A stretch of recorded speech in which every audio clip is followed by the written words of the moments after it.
Ladies and gentlemen, thank you for joining us. My name is Bradley Shaw. I'm here tonight with Gillian Wells, the author of the new book out in November called Alone. Thank you for joining us. Gillian, how are you? I'm very well, thank you. How are you? I'm good, thank you. You're in Queensland and I'm in Melbourne, for those who are watching and wondering why I'm wearing a hoodie and Gillian looks very relaxed and casual in a sundress. So there's a distinct temperature difference, isn't it, Gillian? What was it you said up there, 35 or something? 38 today. 38, okay. I think we're sitting at around 15 at the moment here in Melbourne. So having the weather out of the way and being able to chat, tell us about your new book, Alone. Tell everyone about that, please. Well, Alone, I was inspired to write Alone when my husband and I went to Longreach on the train, and while we were up there we met another couple, and the two men got talking because they were both into cattle and whatnot, and I got talking to the wife, and she was really struggling because they had retired and moved from their property to the outskirts of Chinchilla. And she was used to living out away from everybody, not having neighbours and all the rest of it. And she was finding it really hard to suddenly find there was neighbours and cars going by and all the rest of it. So I thought about it afterwards, and it gave me the idea to write Alone. And it's about a lady who has lost her husband, and she is completely alone on a cattle property, away from other people, and she has a son who turns up. He's estranged from her. He's not nice, and he demands his share of the farm. And she is very stubborn, and she sort of tells him to get lost, but then he threatens her, and it spirals horribly out of control. Yeah.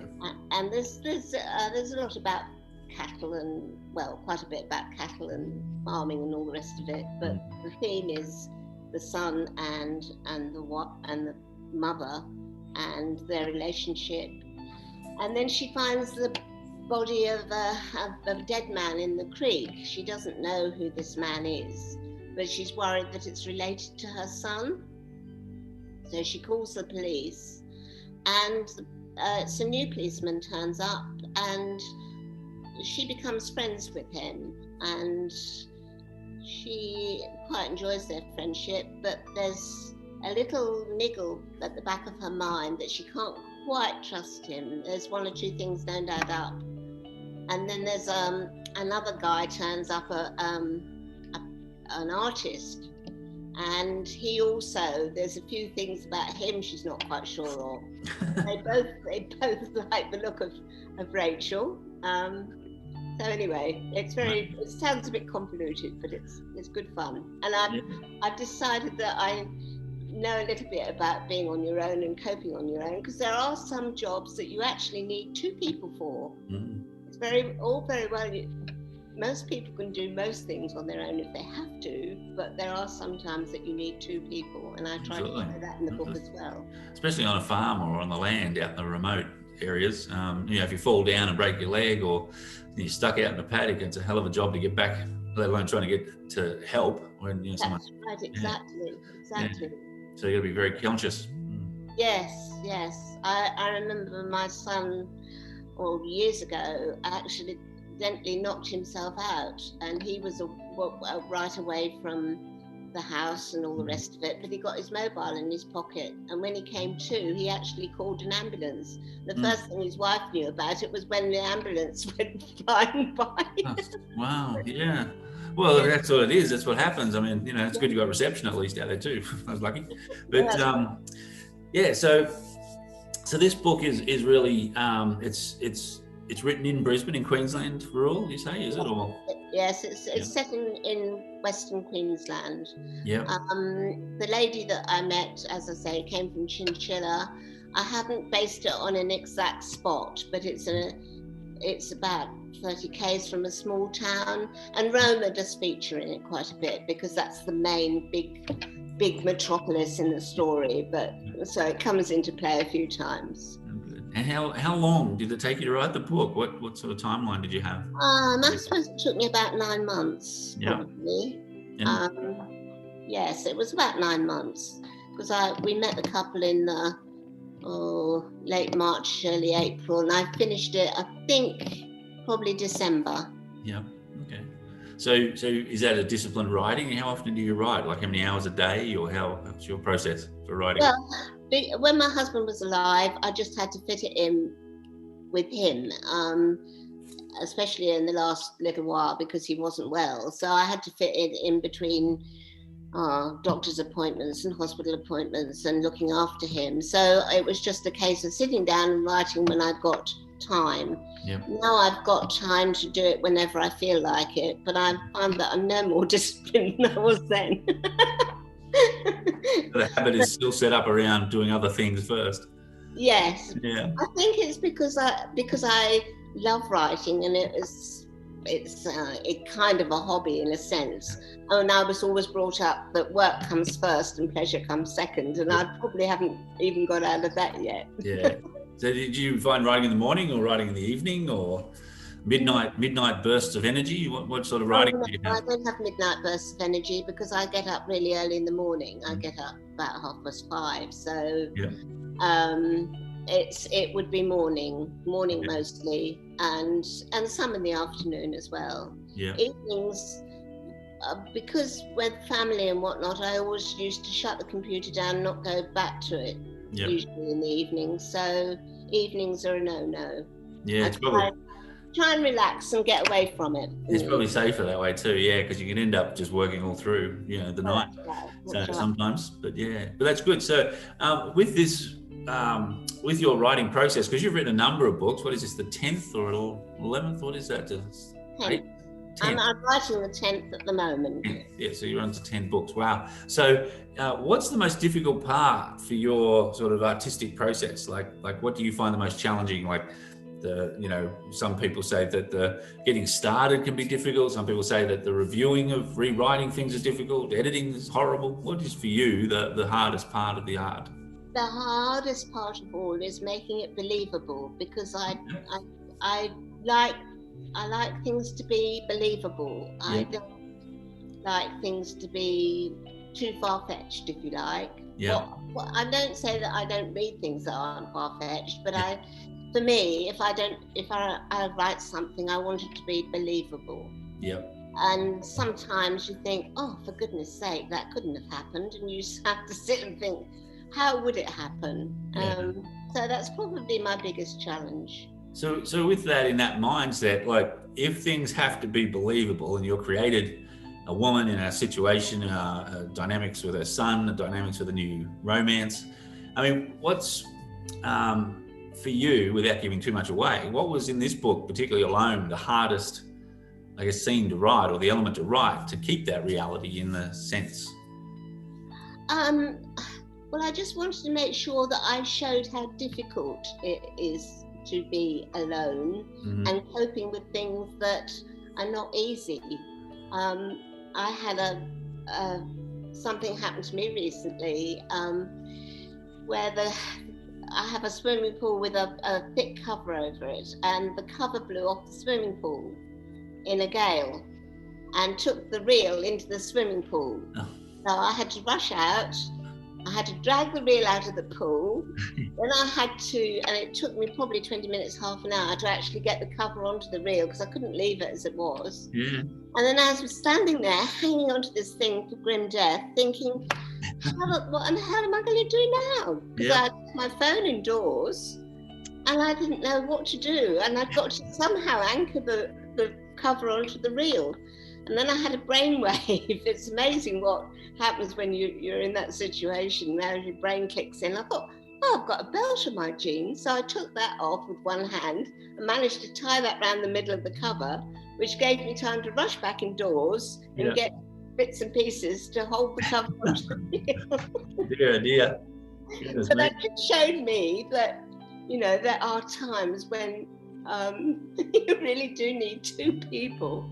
Absolutely. I agree. So when you were a young lass, before you ended up in the adventures of your own farm and coming to Australia, what did you want to do when you were younger? Like, was writing on your cards? Was it something you always envisaged? Or?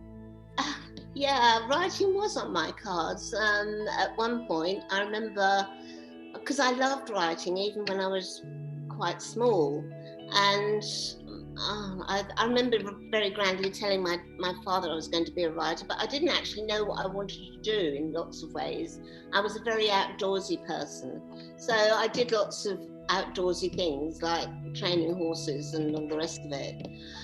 And then I got married. I got married quite young by today's standard, because I was married by the time I was 20.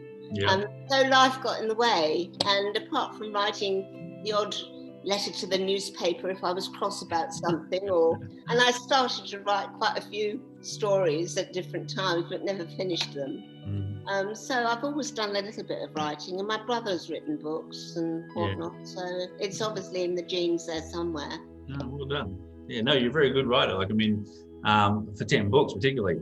So what do the future books hold? Like, we know what you've written before. What do you got planned coming up? Have you still got books in the pipeline? Yes. Well, you personally have got another couple that have in the pipeline, Consequences and Inheritance. Yes.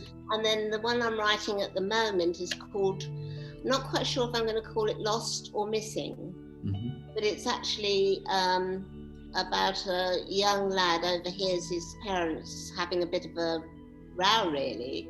Yep. His father is acting very strangely and nobody understands why. And then he overhears this conversation and realizes that either he's adopted or that's his mother but not his father. And because he's really upset, he takes off and runs away. I mean, he's 20, he's not a child. Yeah. And he's a distance runner anyway, so he runs away literally. And it starts off in Queensland, and he will be making his way down to Victoria because he knows that his mother's people live down in Victoria. So he wants to go and find them. She's estranged from them, to find out what his history is. Yeah. Wow. But he's taking his time to get down there. In the meantime, they find out why his father is behaving as he is, and it's a physical problem, not and he's very ill. So. Wow.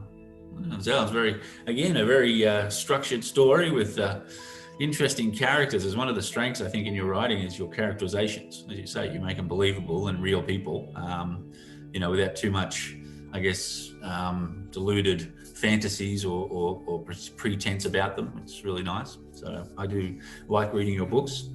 Thank you. So with that in mind, because you have such a clear vision for your books, obviously, like you sit down, you can have you seem to have it outlined well before you start writing, or do you write as you go? What sort of process is that for you? Well, I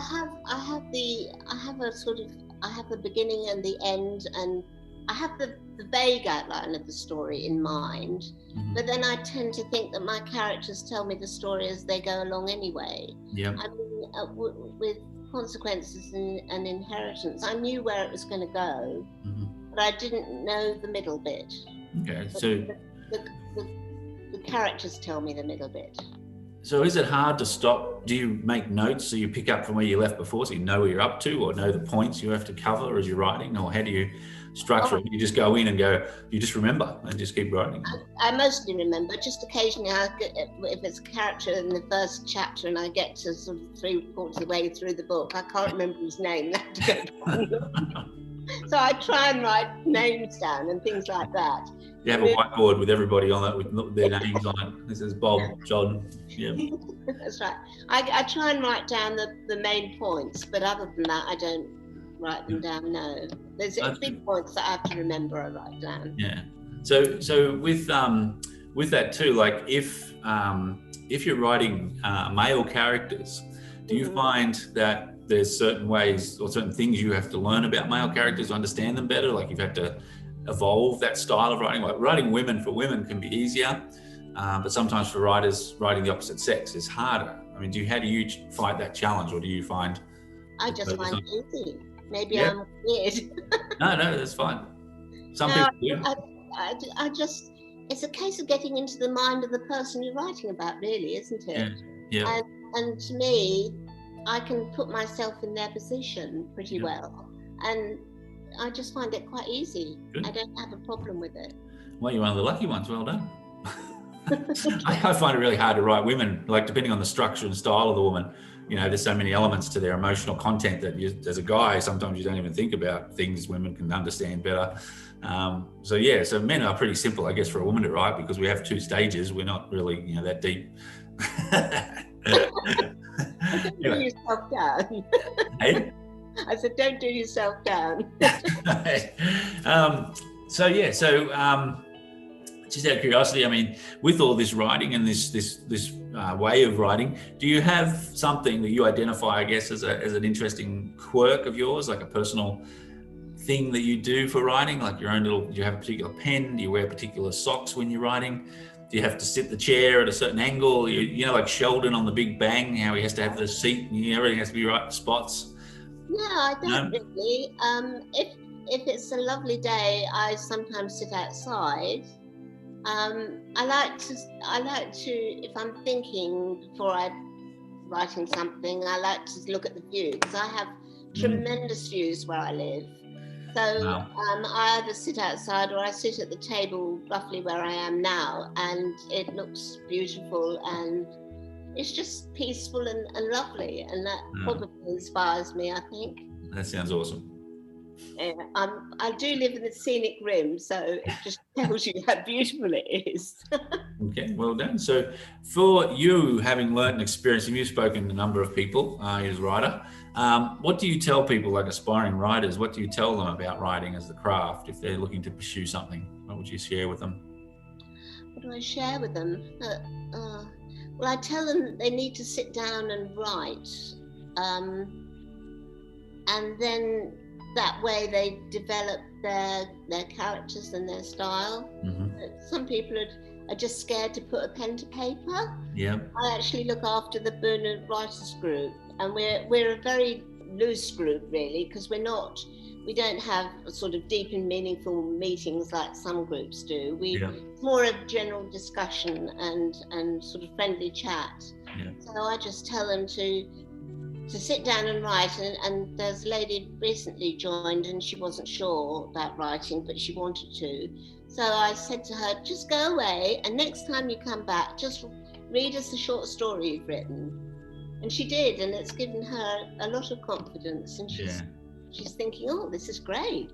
Oh, that's good. It is important to have that network with you as well. And on that note, I mean, have you, in your life, do you think of people or someone in particular, one person, many people who have made you feel like brought out your best, made you step up to being better of you? Do you have people in mind of that? I'm not sure about that really.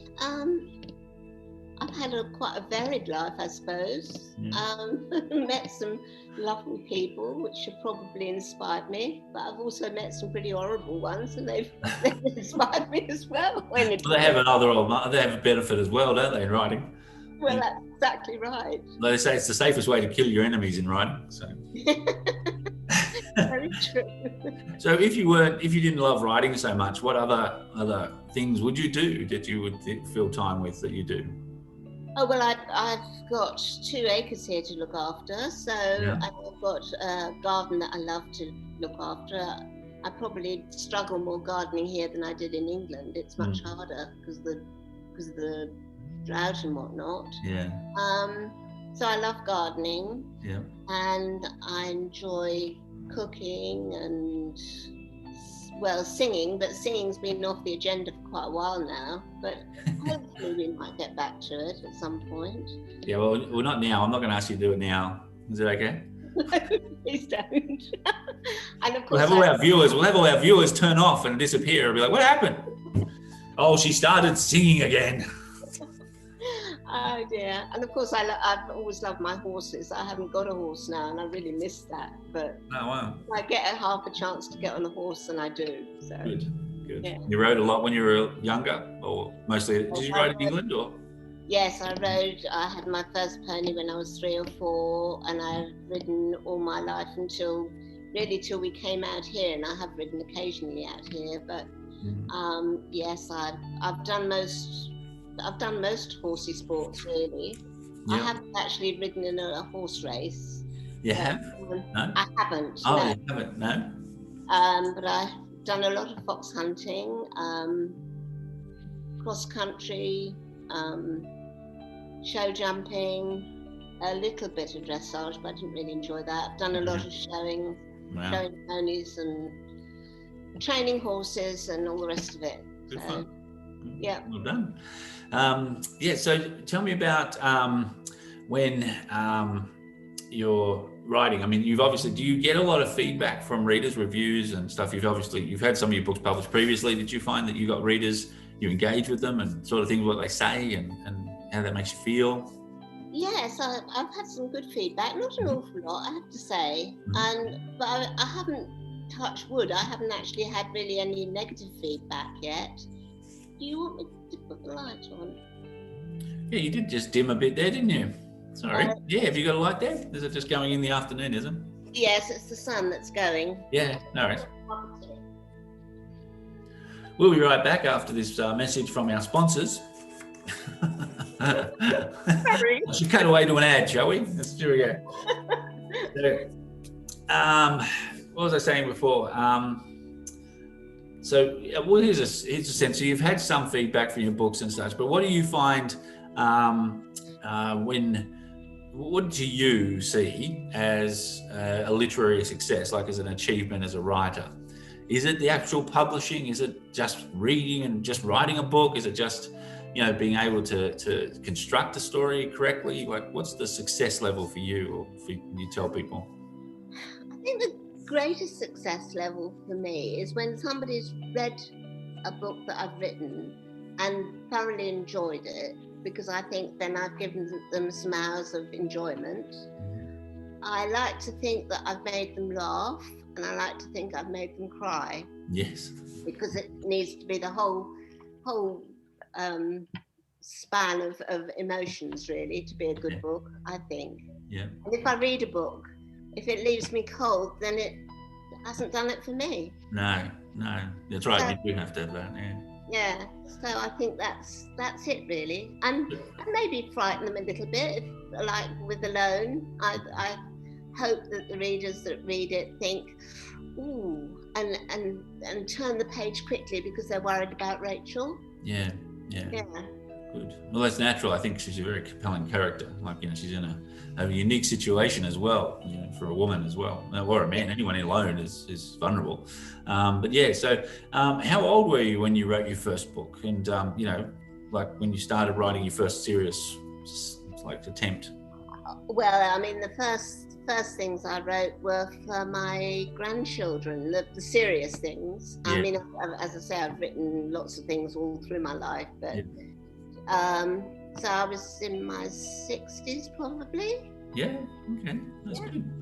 Yeah, so only a couple of years you've been writing? Yeah, that's all. No, only since I was 21, really. Yeah. So, where do you find the ideas for these characters? Like you mentioned earlier on the train, you mentioned a girl who gave you the thoughts for Rachel. But are your books, because a lot of them are family orientated and not your children's books. I know Bub and Tub are created in the imaginary, and that's great.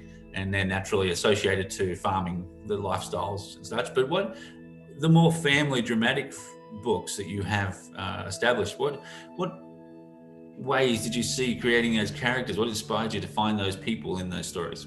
Well, like Possession, which is about domestic violence, it was watching something on television about this chap that had run his wife off the road in a car and actually killed her, and it was all on the news. And I sort of know a little bit about it, which I won't go into. So that was that one. I've spent most of my life, as well as writing and all the rest of it, I've spent a lot of my life looking after people.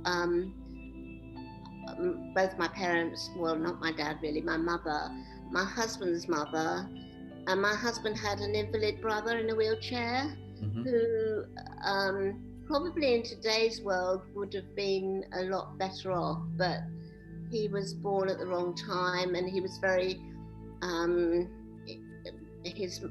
Neil's mother was very protective of him, and so he was in a wheelchair and he never went to school or anything. I think his mind wasn't that bad, but he could read, but he was very childlike, so I looked after him for a lot of years. And so that's kind of, and I've seen other people looking after people with dementia, so that was what it wasn't that Trevor had dementia, but it was the caring side of that story. So that was what I drew on for that one. And a friend of mine for traveling, a friend of mine said, "Why don't you write a travel book?" And I said, "Oh, that's really boring. There's plenty of travel books out there." And then I had the idea, and of course it's horse it's sort of horsey, isn't it, that book? So I thought, well, I'll write a book about horses and training horses, but she can have a problem, and the emotional journey that she takes is an emotional journey as well as a physical one. So that was that one, and I knew somebody that was having an issue with children as well, so that was the influence for that one. And Rachel, as I've already said, and Inheritance, which you've got with you, it was just something that it was a throwaway remark that somebody made when I was in England a while ago, and it just made me think. That was where that one came from. And Lost, the one that I was just talking about, that I'm writing currently, it was a program on television that set me thinking. Yeah. So you've got that articulate mind where you hear things, think things, and then delve into them and evolve them, which is good for a creative person. And then, of course, it's interesting how you said you assimilate some of the personal experiences and exposures of your own lives into elements that you understand in the character, because that's the authenticity. You can't not write something that doesn't give or have some personal exposure to it. No, that's right. I think every book that I've written, there's a little bit of me in there somewhere. I think that's probably true of a lot of writers, or most writers really. I think it'd be really hard to write something that, I don't know how you'd write about something you didn't know about, unless it was complete fantasy. But if it's going to be kind of real, it's got to have real things in it, hasn't it? So absolutely. Yeah. No, I always write my characters like, 6'6", brooding, smoking cigars and speaking their last name before their first, and being more, continental and European. I find that that's sort of more realistic to my vein of life as well. So I wish. And a glass of red wine. And a bottle. I don't go by the glass. I've just got a glass. Gosh, you're so old school. Nobody goes by the glass anymore. Well, I've got a bottle in the cupboard, don't worry. Very good. Well, look, thank you, Gillian. That's wonderful. Lovely talking to you and seeing you. And I'm glad that you're enjoying writing and got plans for more writing. We're excited. We love Alone. I think it's wonderful. And for everybody out there watching, Alone is available in bookstores everywhere, online, wherever you may buy books. You can grab a copy. It's a wonderful story, and I think you should enjoy it, and or a gift, give it away and give a great present to people you know. But thank you, Gillian, for joining us tonight. Thank you very much. And I'm sure we'll be talking to you on future books and campaigns in the near future. So thank you so much. And thank you everyone for joining us. We'll see you next time in Between the Covers. And thank you.